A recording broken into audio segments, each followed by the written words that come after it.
Welcome to episode 4. Yes, this is take 2 of episode 4, but you don't know that. This is Dulce Base. Enjoy. Today's episode of the Y-Files is brought to you by Established Titles. Everyone's heard of Area 51, the top-secret facility in the Nevada desert. This is one of my favorites. But nobody really knows what happens there. We have only rumors. Yeah, One rumor is that alien bodies have been recovered from UFO crashes. Those aliens have been autopsied and the subjects of medical experiments for years. But have you ever heard of Dulce Base? Dulce is more secret than Area 51, and more sinister. If Area 51 is the place where humans experiment on aliens, Dulce is the place where aliens experiment on us.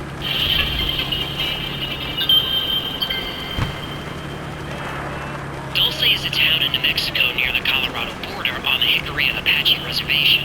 Though the town is small, with fewer than 3,000 people, the area has the largest number of UFO sightings per capita in the world. The stories of strange lights and objects in the sky go back as far as the first people to inhabit the area thousands of years ago. More stories claim there's an underground base within the Archuleta Mesa, near Dulce. Though there's never been hard evidence of this base, there are quite a few people who have come forward over the years that indicate something is happening in the area. There are witnesses who claim to have worked on the construction of the base, worked at the base, and some who've seen it from the air. There are even people who have claimed to have seen the base from the inside, after being taken there against their will. In 1975, a rancher in Dulce called the police in a panic. One of his cattle had been killed. At first, he thought it was a predator, but predators don't do this. Officer Gabe Valdez responded to the call. He couldn't believe what he found. The cow was drained of all its blood and had undergone a procedure where many of its organs were surgically removed. And around the cow's carcass were tracks in the soil. Again, you like might thank me for not showing you tripod. the footage. Next to each of the tracks, the ground was scorched, indicating there was an aircraft that could take off and land vertically. In the tracks, there was a yellow, oily substance that couldn't be identified by any lab. It seemed as if the tripods, whatever they were, followed the cow for about 600 feet. Valdez was able to see where the cow had struggled before this happened. Valdez knew this was a little outside of his lane, so he contacted Dr. Howard Burgess of Sandia National Labs. Dr. Burgess arrived 72 hours later to assist. Though 3 days had passed, the cow wasn't decomposing, and predators and scavengers wouldn't go near it. And at some point during those 3 days, one of the cow's ears was removed. Over the following months, 17 animals would be killed this way. All were missing their lymph nodes, all were missing multiple organs, and all taken surgically. All the animals were drained of blood, and the little blood that remained wouldn't clot, not even after several days. Soon, investigators started to become sick. 7 people who visited the ranch complained about headaches and nausea. This gave Dr. Burgess the idea to test radiation. Wow, dude! And radiation was twice what it should be. Sorry. And during this time, investigators working at night saw orange lights moving silently in the sky. Investigators working during the day saw black helicopters circling overhead. Valdez wondered if this was more than a local phenomenon. He looked for cases of animal mutilation in the surrounding areas, and over the course of a few years, an estimated 8,000 animal mutilations were reported. Now, I was able to find the official FBI report on this, which I'll link below. Despite everything I've told you about the condition of these animals, the FBI said, quote, "It was consistent with predator action, and there is no federal interest in continuing an investigation." The only predator that can do this is the predator. Who's that? Well, you know, from the movies, with the face like a scongeal. Funny you bring that up. Gascondio. Where was that predator from? Another planet? Well, Oh, if it bleeds, we can kill it. Ah! Hey, have you ever heard something like this before? Who wants to make $1 zillion online without having to do a single thing? Me. Send me the Sorry. Paul Benowitz was born in 1927, and when World War used to II being in broke a out, he tank. joined the Coast Guard as a Like delay. teenager. He had a master's degree in physics and was pursuing his PhD when he opened an electronics company in Albuquerque, New Mexico. Paul Benewitz's primary clients were the Air Force and NASA. He did so much business with the Air Force that he actually bought a home and established a lab right next to Kirtland Air Force Base. We have an entire episode that covers him and how he was misled and abused by the United States government. Link below. Kirtland Air Force Base is a massive complex spanning over 80 square miles. Huge. Over 20,000 people work on the base. Kirtland also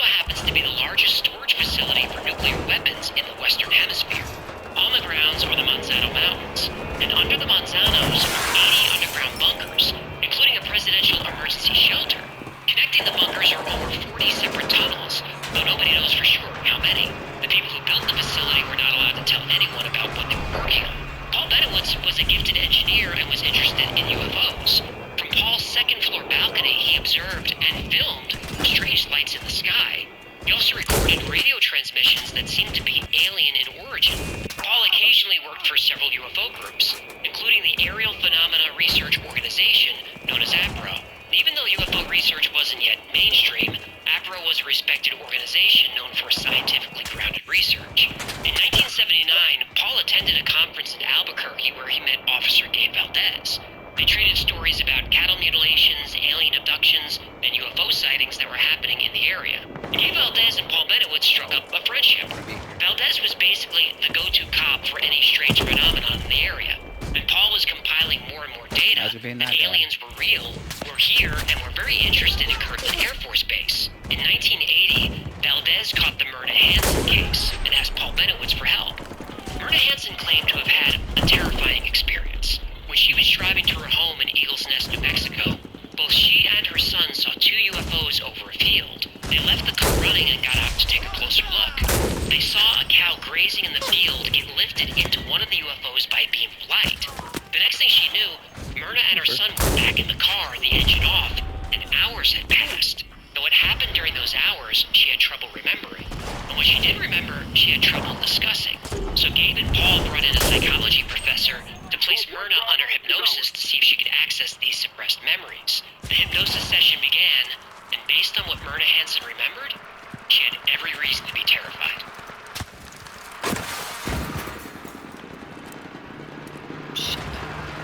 Myrna Hansen remembered that as she was driving and saw very bright lights in the sky, she and her son got out of the car to see what they were. The lights were coming from a floating crab that were affecting a herd of cattle. One cow seemed to be struggling and panicking as it was levitated up into one of the objects.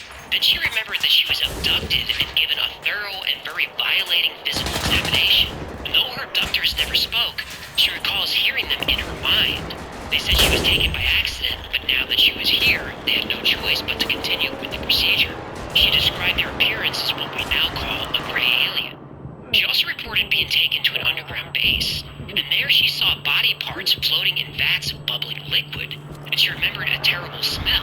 The alien abduction stories are unfortunately fairly common now, but in 1980 this was very unusual. And then Myrna remembered something really disturbing, something that could be confirmed. She said a device was surgically implanted into her body, and she believed this was so the aliens could track her and control her mind. Now, this could be checked. Myrna was taken to the nearby Lovelace Medical Center and x-rayed. At the base of her skull, right where she said it would be, was the implant. Myrna also had a very faint scar on the back of her neck. Now, to be fair, the doctors thought it was a natural growth, though they didn't know what kind. The doctors might not have been convinced, but Myrna Hansen, Gabe Valdez, and Paul Benowitz were. There was an alien presence focused on the Kirtland Air Force Base and on the town of Dulce not far away. Now remember, Paul Benowitz was reporting everything he saw to the Air Force. Richard Doty, an agent working for the Air Force Office of Special Investigation, OSI, was assigned to Paul's case. Doty and Paul spent so much time together that they became personal friends. Paul showed Richard Doty sketches that Myrna Hansen made of what she saw while she was abducted. She drew hallways, elevators, rooms, and laboratories. And Doty confirmed that her drawings matched the Manzano Weapons Storage Complex, which was an underground facility. And over the next 20 years, more and more information would emerge that confirmed not only are aliens on Earth, but they're also working with the United States government. But when did this partnership begin? And why would the government be working with aliens, and for what goal? Well, in 1995, we would get our answer. Phil Schneider, an engineer who helped build Dulce Base, blew the whistle. And it's darker than you could possibly imagine. Want a second income stream? Because if you can download it out from the App Store, then you can now build a That's all gonna get me good. income stream within weeks, even if you're already slammed with family and everything else. And you don't need to invest a penny in real estate, crypto, or waste funds building an e-commerce store, or joining some affiliate marketing pyramid scheme. Sorry. This is Distracted. Continuing. In 2021, the Pentagon budget was $750 billion. And since 1996, the American military has received $8.5 trillion in taxpayer dollars, and never has had to account for any of it. In 2016, an investigation discovered that the Pentagon was covering up $125 billion in so-called wasted dollars. Now, if the military budget comes up short in a given year, whatever number that is just written in. It's called a plug, and then boom, balanced budget. You try that with your taxes and see how that works out. Well, they throw you in jail. But there's evidence that the money is not being wasted. It's actually part of the Pentagon's black budget. In 1995, at the Preparedness Expo, Phil Schneider blew the whistle on one of the most secret black budget programs in history. On the southwest part of the Archuleta Mesa, we built an underground facility, a better part of 3 cubic miles, all about underground. We were in the process of the early stages of building. We drilled 4 large tunneling holes. Some of them ran 2.5 miles under the surface. The equipment kept coming up broken. So we wanted to go down and we wanted to send somebody down there, a human observer, or human observers in this case, find out what was going on. In 1979, Schneider was working for Morrison Knudsen on a geology team, digging exploratory shafts for a new underground base in Dulce. Though working with heavy-duty equipment, the drills kept breaking. Once the drill punched through, Phil described black, sooty air billowing up through the opening, and the air smelled like rotten garbage. Phil put on a protective suit and headed down the lift to investigate. And on the way, walking through camp, he noticed there were an awful lot of armed troops. When I saw green beret and black beret people encamped inside of our geologist camp, I knew something was up. When Phil reached the bottom, he was face to face with a 7-foot-tall gray alien. He said its stench was worse than anything he'd ever smelled before. Then another alien appeared. Phil panicked, grabbed his pistol, and started firing. And he managed to kill one of the aliens, but the others started firing back. Phil was hit with what he called a plasma weapon and lost 2 fingers and part of his left hand. And this plasma weapon also gave him cancer. Never bring a gun to a plasma fight. That's good advice. Now, Phil thought he was dead when suddenly a green beret who followed him down grabbed him and put him on the lift. Now, Phil made it, but nobody else did. 66 men lost their lives in what was called the Battle of Dulce Base. The American military had accidentally drilled into an alien base that had been there for 400 or 500 years. So now the military had a choice to make. Go to war with the aliens, or I have some more graphic Dulce stories I winning might a war play. against entities with such advanced technology wasn't possible. So a deal was struck. Aliens would give advanced technology to humans. So what did the humans have to give to the aliens? Well, humans would have to give the aliens People. other humans. Our United States government lied, did not tell us anything about alien threat. There's a war underneath there, and I'm just talking dead serious. Bill Schneider was an outspoken advocate for government transparency about the alien presence on Earth. He became well known on the UFO lecture circuit, giving talks about his time working on top-secret government projects. He's most known for his talk at the 1995 Preparedness Expo, where he revealed all kinds of information. As of 1995, there were 131 active secret underground bases in the United States and 1,477 around the world. All the bases in the United States are connected by magnetic levitation trains that can reach speeds of Mach 2. Phil said that there are 7 benevolent alien species currently living on Earth, and 4 evil species. He said that the U.S. government signed 4 treaties with the aliens, in 1944, in 1954, 1962, and the last one in 1979 after the Dulce Battle. The treaty signed in 1954, called the Guyana Treaty, was signed between the U.S. government and a species of gray aliens. The treaty says aliens would be allowed to abduct and experiment on humans as long as the U.S. government, like a one-man fucking army. Majestic 12, was informed and provided a list of abductees. So the government sure does like making lists of people, huh? It sure does. But why are there so many abductions? Do aliens know how boring humans are? Well, according to Phil Schneider, at least 9 races of aliens view humans as a food source. In the cookbook? It's a cookbook! It's a cookbook.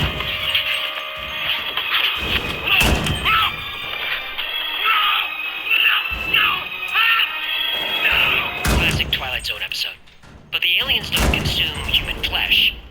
said they used the secretions of glands from mammals. This species of alien suffers from a genetic disorder, and the enzymes in mammal hormones keep the aliens healthy. And some alien races one use shot human left. adrenaline as a recreational intoxicant. Ugh, they can hide from human secretions? They do. No. Yeah, that's a hard pass for me. Me too.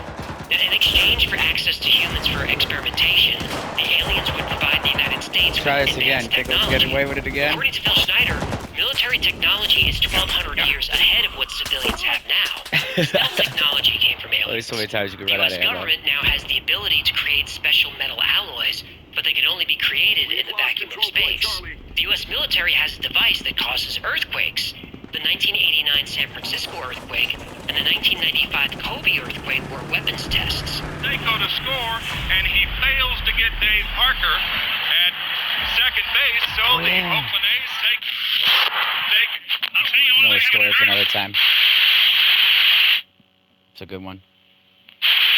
And Phil Schneider makes all kinds of other claims. He said the bombings of the World Trade Center in 1993 and the Oklahoma City bombing of 1995 were done with miniature nuclear devices provided by the aliens. He said AIDS and other viruses were created as a means of controlling the population. All right, hold on. I gotta stop you there. What? You expect me to believe that a government would artificially create a dangerous virus in a lab? My friend, that is a bridge too far. Sarcasm? Yes, of course it's sarcasm. Phil Schneider believed that all this was happening for one purpose: to establish a new world order. The alien plan is to completely take over the planet and eliminate almost 90% of the world's population. Ooh, this is the kind of talk that makes the men in black come a knocking. That's true.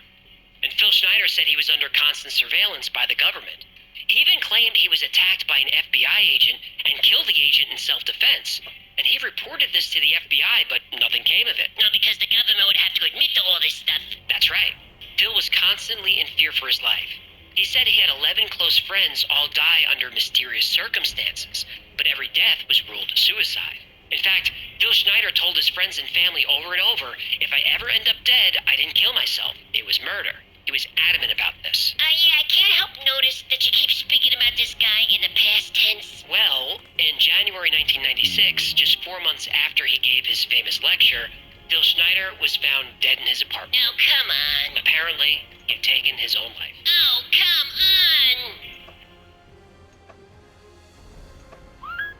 on. I had a whole episode of people taking their lives. It's a good chance that Story of another time. when I fly back to to Vegas, I have to drive home. I left my car down in Vegas. I have to drive home alone. I'm scared to hell. Phil Schneider was constantly worried. He told his family that if he was ever found dead, to not believe the story, that it was murder. A few weeks after that, Phil Schneider was found dead in his apartment. At first, his death was ruled unknown, even though he had a medical tube wrapped around his neck. And a lot of details about his death don't add up. First, there was no note. Also, he had enough pills on hand to die painlessly. He also had a gun. The medical tube was wrapped around his throat 3 times and then tied in a knot under his chin. Now, strangling yourself this way seems difficult, especially in Phil's case. He was missing half of his left hand. His shoulders had limited motion. He had brittle bone syndrome from cancer and spent a lot of time in a wheelchair. He was a weak and frail man.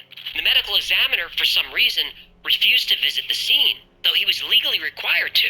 He did take blood and urine samples, but refused to test them because he said it was a waste of time.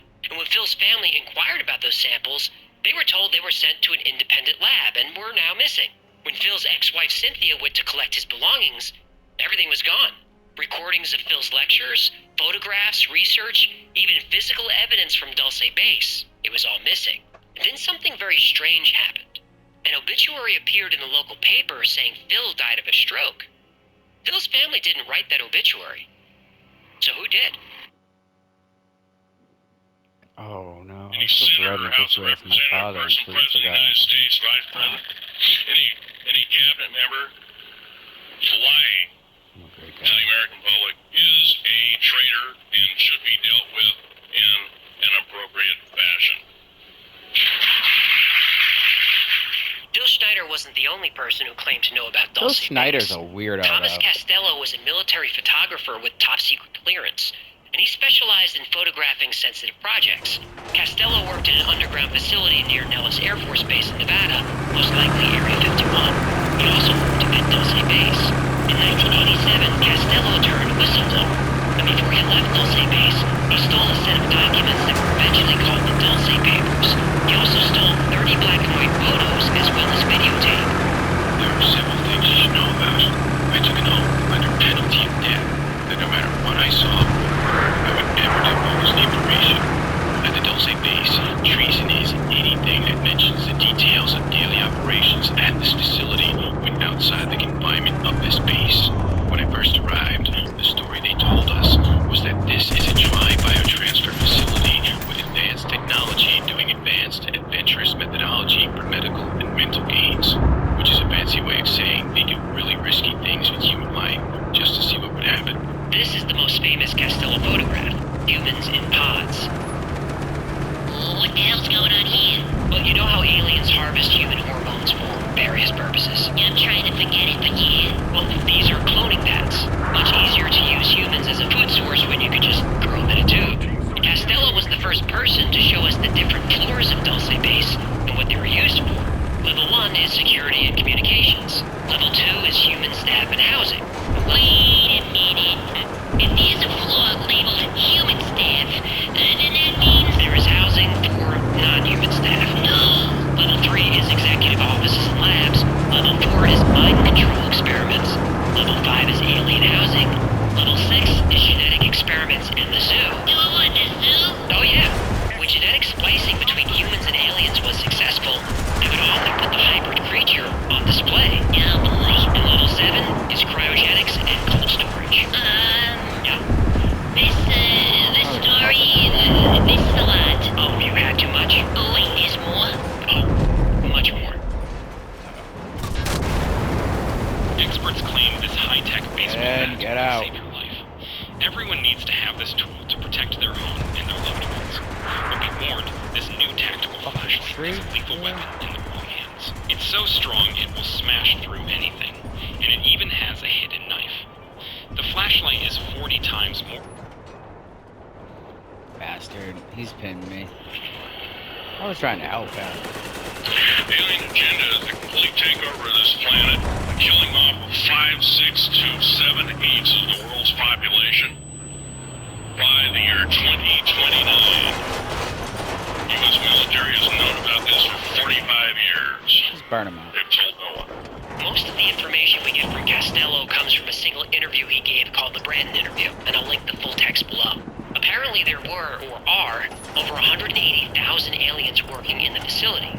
Castello gives us details about how the base is administered. And there are many different races that work there, and they're divided into ruling castes and worker castes. Well, obviously humans are workers. Obviously.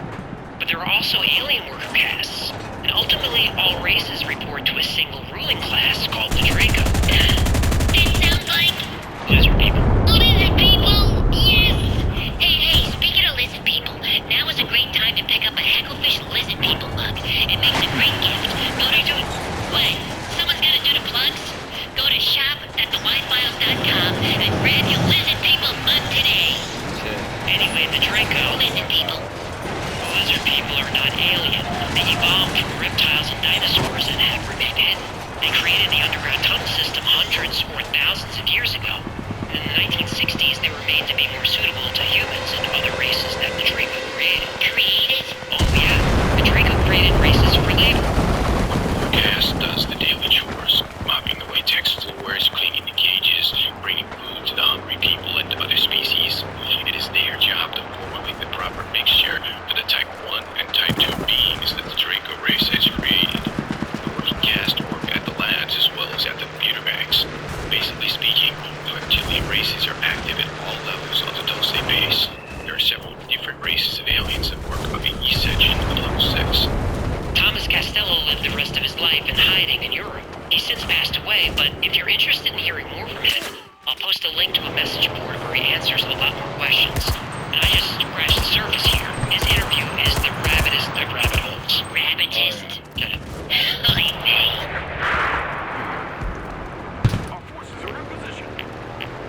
Oh, John Lear might have had a more interesting life than his father, William Lear, who invented the Learjet. John Lear was a pilot who broke 17 world records in many types of aircraft. He flew cargo planes for the CIA in the 60s and 70s.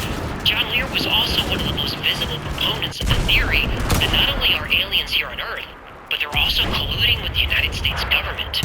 Lear became interested in UFOs in 1986 after talking with U.S. Air Force personnel who witnessed the UFO landing at Bentwaters Air Force Base near London. In that encounter, 3 small aliens walked right up to Wing Commander General Gordon Williams, and that became known as the Rendlesham-Torres incident. In 1988, Lear released a document titled UFO Cover-Up that exposed all kinds of secret government and alien activity. It's essentially a manifesto and a link to the original text below. Lear covers the death of James Forrestal, Majestic 12, Roswell, abductions, cattle mutilations, and, of course, Dulce Base. Lear said that he gathered 4 independent confirmations that the 7-story Dulce Base complex was real. He even detailed the different species of aliens who live and work there. The problem is not only just the fact that there are 5 and as many as 10 different civilizations visiting us. Apparently, and this is from the research that I've done, at least 90% of them are hostile. And when I say hostile, if not hostile, they have a completely different set of morals than we do. John Lear believed that, based on evidence, aliens are trying to regenerate their own race at our expense. He said they suffered a nuclear holocaust or severe illness that caused their entire race to weaken. This is why, according to John Lear, aliens are attempting to crossbreed with humans. In fact, he said this was successfully done 7 times over several years. Lear discusses the book Intruders by Bud Hopkins. Hopkins spent years studying abduction cases and was one of the first to reveal that human females were being used to gestate alien or alien-human hybrid children. This was information Hopkins learned through interviewing and hypnotizing hundreds of abductees. Now, obviously, John Lear didn't subscribe to the theory that aliens are here to protect us from nuclear war or help us in any way. Aliens are here to use us as livestock, as breeding chambers, and as subjects of horrible experiments. What's even more frightening is, the United States government is complicit in all of this. John Lear ended his document by saying, "The best advice I can give you is, next time you see a flying saucer and are awed by its obvious display of technology, run like hell."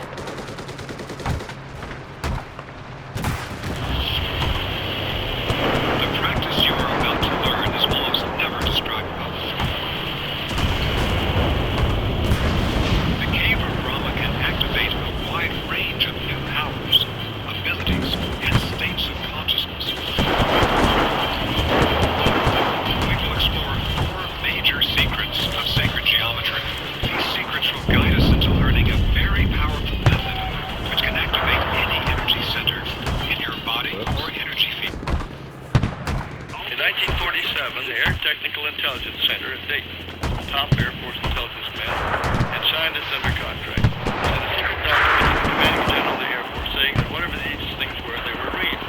It started out with a crash at Roswell. 1947. It's been told. Something crashed in the backyard in Mexico, mostly Roswell, New Mexico. Unfortunately, that's what the public's been told. Military's known about the alien question for the better part of 70 years. And a second crash site that occurred I knew they'd try to swim over here. Magdalena, or a horse base out west of Magdalena, New Mexico. And I have found out that the government has retrieved between 10 and 15 actual flying saucers, 3 of which have been in perfect condition, 1 of which they tried to fly. And I know that they were reverse engineering. I was never actually briefed on it. But, common sense can tell me that this craft over here isn't something we made. It was reverse engineered. They trained 9 months before they ever flew it. And then they trained another, I can't remember how long, 4 or 5 months, flying all around Nevada. And it worked fine. I'm not attacking the United States Air Force. I'm attacking a small group in there that has been persistently keeping this from the public, just as they've kept other things. The Air Force has made an art form of ridiculing people who have talked about this thing. They've done an excellent job of covering it up for the last 4 years. We've been lied to, and the lies have got to stop, and they must stop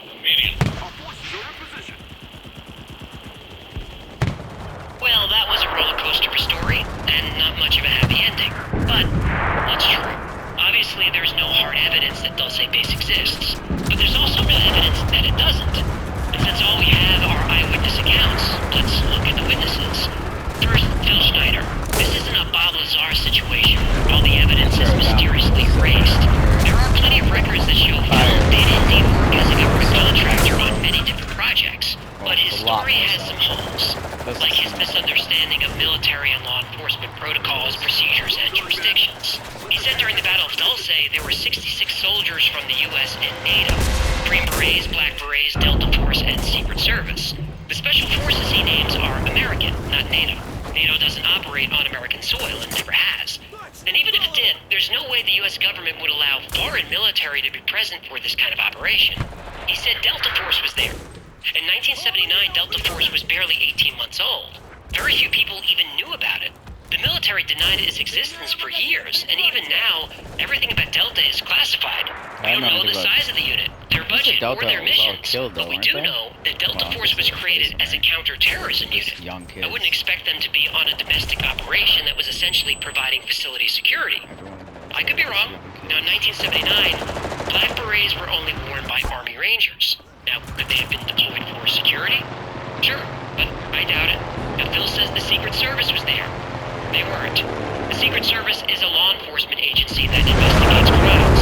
Yes, they provide personal protection to high-ranking political officials, but that's a small part of what they do. Phil said he lost his hand in the battle with aliens. Maybe, but his roommate from college said he lost it when he was a young man working as an electrical lineman putting up power lines. Now, Phil Schneider said his father, Oscar Schneider, was a Nazi U-boat captain who was captured and then fought for the Americans in World War II. Phil's father was actually born in San Francisco in 1906. Phil's grandparents were born here too, in Portland. We have documentation that Oscar Schneider was in the United States until 1930, and then he was in the U.S. Navy Medical Corps from 1931 to 1946, and retired with the rank of captain. He never commanded submarines for Hitler or for the United States. He was a medical doctor who specialized in shipboard safety techniques. Now, Phil shows this picture in his lectures. I have a picture of one of the aliens been working for the United States Pentagon for the last 58 years. His name is Valiant 4. He's right here. Oh, If Valiant you 4 is remember a our great video on story. Valiant 4, you know that Val was most likely a fictional character created by Frank Stranges for his book Stranger at the Pentagon, which was a ripoff of The Day the Earth Stood Still. The photo Phil uses is supposedly his father in the ready room of the USS Eldridge because his father was part of the Philadelphia experiment. As of course he was. But there's no room that large on a Cannon-class destroyer. Also, the Philadelphia experiment happened in the 40s. The lights in this picture wouldn't be used until the 1960s, and there are lots more holes in the story. And Phil Schneider had a documented history of mental illness. His story sounds like paranoid delusions. He says 28% of the U.S. GDP is used for Black Ops. 28% is very specific. Why not 25 or 30? How does he even know that number? The people who work in Black Ops don't know the Pentagon's budget. Nobody does, but somehow Phil knows? People with delusions often create rich worlds full of specific details. Now, Phil Schneider very well could have been telling the truth. I just don't think so. I think he suffered a psychotic break in dealing with his cancer diagnosis and latched onto the Dulce base story as a way to take control of his life and as a way to attain some notoriety. He's not the only guy. That all said, his death was weird. We're giving away these gold bars absolutely free. And did you notice who's on it? That's right, none other than Donald J., who will make this country great once again. Yeah, you did a good job, Donald. If you trace back the history of the Dulce base story, you'll always end up with a person named James Bishop, whose real name was allegedly Tal Levesque. Now, the book Saucers, Spooks, and Kooks, UFO Disinformation in the Age of Aquarius, written by Adam Gorightly, identifies Levesque as the chief architect of the Dulce base story.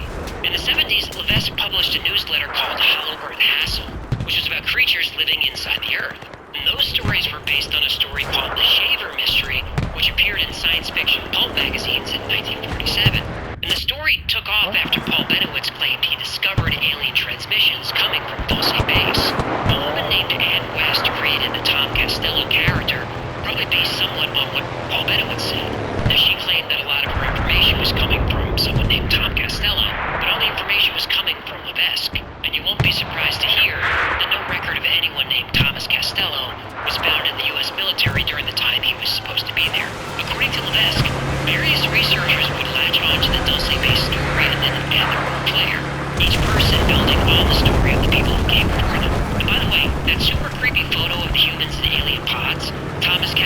didn't take that picture. It's actually a screenshot of the film The Sixth Day, released in 2000. Now, why would Levesque do this? Well, he passed away in 2018, but he said it was his job, whatever that means. We know for a fact that Agent Richard Doty of the Air Force OSI perpetrated a misinformation campaign against Paul Benowitz, and this campaign included confirming Paul's suspicion about the underground base, and confirming the drawings by abductee Myrna Hansen. Now, was Levesque part of this government operation? We don't know. John Lear also circulated this story, and at one UFO convention, Lear met with other UFO researchers who were going to release a public statement about what they knew to be true. Apparently, Lear's claims were so outlandish, the other researchers wouldn't sign on to it. Lear stormed out of the convention. You have to get pretty wild when people at a UFO convention don't believe you. You sure do. Bill Moore, a UFO researcher who worked with Richard Doty and the government on the misinformation campaign, he said Lear was an intelligence agent. And remember, Lear did have a long history of working with the CIA. Now, this is the problem with these stories. UFOs, underground bases, alien experiments. As long as the research is considered fringe, most of the people working in the field are going to be fringe. They don't give out Nobel Prizes for UFO research. They should. They should, and maybe one day they will, but until then, UFO researchers will be criticized and ostracized by mainstream scientists. Now, me and you want to believe, but there's nobody to trust. We know for a fact that Richard Doty ran a misinformation campaign against Benowitz and the entire UFO community, feeding them wild stories about aliens and underground bases. But later, Doty said the stories were mostly true. So now we're left in this position where we don't know who or what to believe. We do know that the U.S. government wants it this way. Now, I believe there are secret bases all over the United States. Is there one in Dulce? I don't know. There are lots of UFO stories that I want to be true. But this isn't one of them. Abductions, genetic experiments, organ harvesting, and a new world order?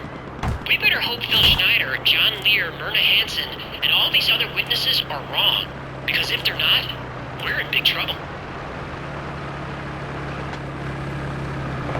Today's episode is brought to you by one of the most unique sponsors we've ever had, Established Titles. That doesn't sound like VPN software. It's not. Nice change of pace. Established Titles let you buy as little as 1 square foot of land in Scotland, and this allows you to call yourself Lord, or Laird as they say, or Lady. Also, Established Titles plants a tree with every order, and is partnered with great charities like One Tree Planted. Hold on. What? Did you just say I can buy land in Scotland and become a lord? Yup. You can even use the title on your credit cards, plane tickets. On my dating profile? Yup. So, I want it. well, there's more I want to tell you about this. I want it now. Lord Hecklefish commands ye. Fine. Yo, get the door. That's my lord package.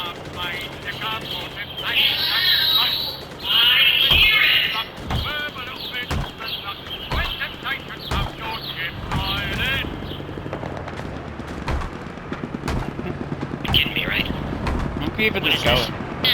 What is this? My My lord, lord. if you don't mind. You might be taking this a little... Open the box, peasant. Okay, hang on. I can get used to this. Okay. This certifies you as Lord Hecklefish Moriarty. And this is the plot number of your land in Elston, Scotland. And they even sent us coordinates. Google method, that I may survey my domain. Oh, this is pretty nice. It is. I can't wait to get some service You out guys there to should work the land for me and pay me Try treaty. comments. You can't have any serfs. I shall be a strict Wi-Fi but files? fair lord of these lands. My serfs will come to idolize me. You can't have serfs. I can maybe have a few more serfs. You can't. relaxed. What serf? No, stop saying serfs. Stop saying serfs. My lord. Alright, but check this out. The first 200 people who purchase a title pack using the promo code TWF will get land right near yours. My own kingdom. Kinda, yeah. I shall be a strict but fair lord to all who purchase using promo code TWF. Well, you won't be their lord. They'll be lords and ladies of their own land. Not for now, but when I raise an army and conquer their land, I shall rule over them, and they will come to know me as a strict but fair lord. You can't conquer their land. It may be a marriage pact to strengthen the kingdom. I don't see how I this... shall betroth my eldest son to the daughter of one of the other lords. We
patreon.com/tips. Burn that And special house. thanks to our patrons who make this channel possible. We couldn't do it without you.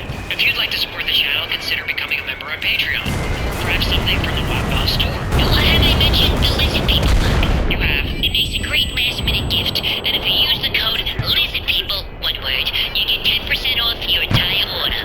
That's gonna do it. Until next time, be safe, be kind, and know that you are appreciated.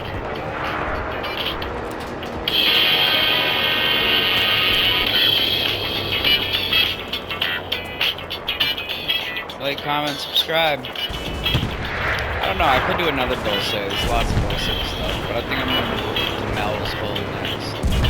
Got somewhere I gotta go, so. Catch you later.